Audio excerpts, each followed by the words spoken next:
날마다 솟는 샘물 큐티 채널 운영자 사재원 목사입니다. 오늘 하루도 기도를 통해 하늘의 능력을 경험하는 저와 여러분 되길 소망합니다. 큐티 영상 시청 후 좋아요와 구독을 꼭 부탁드립니다. 제3장 제9시 기도 시간에 베드로와 요한이 성전에 올라갈새 나면서 못 걷게 된 이를 사람들이 메고 오니 이는 성전에 들어가는 사람들에게 구걸하기 위하여 날마다 미문이라는 성전문에 두는 자라.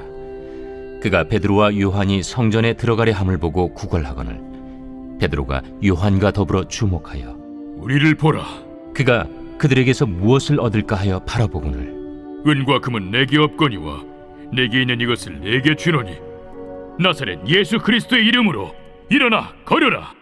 오른손을 잡아 일으키니 발과 발목이 곧 힘을 얻고 뛰어서서 걸으며 그들과 함께 성전으로 들어가면서 걷기도 하고 뛰기도 하며 하나님을 찬송하니 모든 백성이 그 걷는 것과 하나님을 찬송함을 보고 그가 본래 성전 미문에 앉아 구걸하던 사람인 줄 알고 그에게 일어난 일로 인하여 심히 놀랍게 여기며 놀라니라.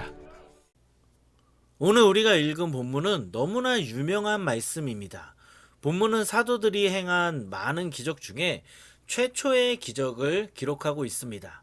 말씀 1절을 보면 제9시 기도 시간에 베드로와 요한이 성전에 올라가다가 나면서 걷지 못하는 사람을 만났습니다. 여기서 9시는 오후 3시를 말합니다. 베드로와 요한은 3시에 기도를 하려고 성전에 갔습니다. 헬라어 원문을 보면 베드로와 요한은 정기적으로 시간을 정하며 규칙적으로 기도했음을 알 수 있습니다. 그들은 기도하는 거룩한 습관을 가지고 있었습니다. 시간을 정해놓고 경건 생활을 했습니다. 그들은 성령의 충만을 경험하고 방언을 말하며 성령의 역사를 체험했지만 거기서 끝난 것이 아니라 계속 기도하는 것을 놓지 않았습니다. 구약 성경에 나오는 다니엘이 하루에 3번씩 시간을 정해놓고 하나님 앞에서 기도하는 것처럼 사도들도 기도하는 것을 게을리하지 않았습니다. 사랑하는 여러분, 누가는 왜 오늘 본문을 기록하면서 제일 먼저 사도들이 시간을 정해놓고 기도하는 모습을 기록하고 있을까요? 누가는 왜 성령의 역사가 일어난 이후 베드로와 요한의 기도하는 거룩한 습관을 강조하고 있는 것일까요? 그 이유는 기도와 하나님의 기적이 연결되기 때문입니다. 누가가 기록한 누가복음 말씀을 보면 예수님이 기도를 언급하신 다음에 대부분 치유의 역사가 일어납니다. 사람들의 예수님에 대한 인식의 변화가 시작됩니다. 누가는 예수님이 기도를 통해 능력을 나타내셨다는 것을 누가복음에서 보여줬고 사도행전에서도 사도들의 기도를 통해 기적이 일어나는 것을 보여주고 있습니다.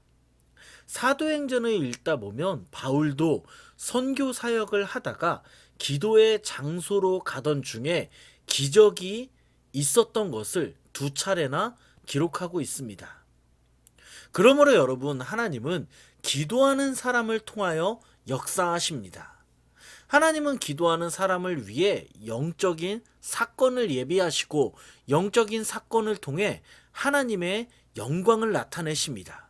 오늘 본문도 마찬가지입니다.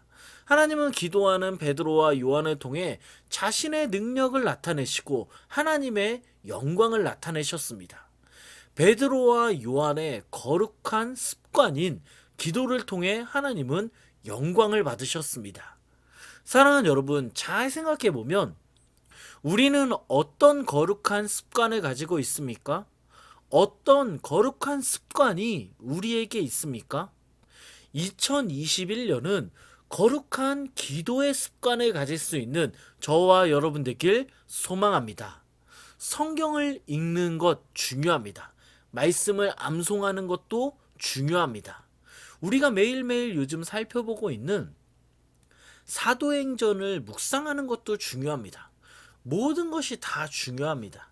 하지만 이번 2021년에는 기도에 거룩한 습관을 가졌으면 합니다. 우리가 기도에 거룩한 습관을 가질 때 오늘 말씀과 같이 하나님이 우리를 통해 능력을 나타내시고 우리의 기도를 통해 하나님은 영광 받으실 것입니다.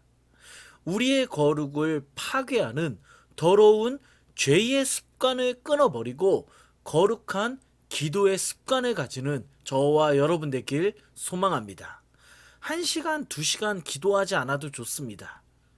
아침에 일어나서 5분, 점심에 5분, 운전하면서 5분, 잠자리에 들기 전 5분, 이렇게 짧게만 기도해도 벌써 하루에 20분을 기도할 수 있습니다. 시간을 내서 기도했으면 합니다. 이러한 거룩한 기도의 습관을 가지길 소망합니다. 이어서 말씀 2절을 보면 나면서부터 걷지 못한 사람은 누군가의 도움을 받아 성전 미문에서 구걸을 합니다. 그 사람은 걷지 못하기 때문에 누군가의 도움 없이는 아무것도 할 수 없는 사람이었습니다. 한번 생각해 보면 여러분, 그 사람은 누군가의 도움 없이는 살 수 없습니다. 누군가의 도움 없이는 이동할 수도 없습니다. 누군가의 도움 없이는 돈을 벌 수도 없었습니다. 성경 시대에는 몸으로 하는 일이 많았기 때문에 몸에 장애가 있으면 돈을 벌 수 없었습니다. 돈을 벌 수 없으니 누군가를 의지해야 했습니다. 그리고 가장 안타까운 것은 몸이 성하지 못했기 때문에 자유롭게 성전에 들어갈 수도 없었습니다. 고대 문헌을 보면 이교도들, 당시 그 이교도들은 몸이 온전하지 않은 사람들을 자신들의 성전에 들이지 않는 그러한 문화 풍습이 있었습니다. 여러분 잘 생각해 보면 걷지 못하는 사람 정말 불쌍하지 않습니까? 그는 사람들의 도움 없이는 살 수 없는 불쌍한 인생입니다. 어쩔 수 없이 오늘도 살기 위해 구걸을 해야만 했습니다. 사랑하는 여러분, 한번 잘 생각해 보면 이 사람에게 진짜 필요한 것은 무엇일까요? 이 사람에게 무엇이 있어야 할까요? 돈일까요? 돈은 잠시 그를 배부르게 하고 편하게 해줄 수는 있지만 영원히 걷지 못하는 사람의 문제를 해결해 줄 수는 없습니다. 그에게 정말 필요한 것은 바로 예수 그리스도입니다. 말씀을 보면 걷지 못하는 자가 베드로와 요한에게 구걸하자 베드로와 요한은 그에게 은과 금은 내게 없거니와 내게 있는 이것을 주노니 나사렛 예수 그리스도의 이름으로 일어나 걸으라고 명령했습니다. 여러분 이때 어떤 일이 일어났습니까? 말씀 7절에 보면 베드로가 오른손을 잡아 일으키니 발과 발목에 힘이 들어가기 시작했습니다. 그래서 힘이 들어가기 시작해서 그는 걷기 시작합니다. 그는 서서 걷고 뛰기도 하며 하나님을 찬양하며 자유롭게 그동안 들어갈 수 없었던 성전에 들어갔습니다. 그가 이렇게 성전에 들어가 걷는 것과 하나님을 찬양하는 모습을 보고 사람들은 놀랄 수밖에 없었습니다. 여러분 오늘 말씀은 우리에게 무엇을 말하고 있을까요? 오늘 말씀은 우리 모두에게 예수님이 필요하다는 것을 말하고 있습니다. 걷지 못해 구걸하는 사람에게 필요한 것은 돈이 아니었습니다.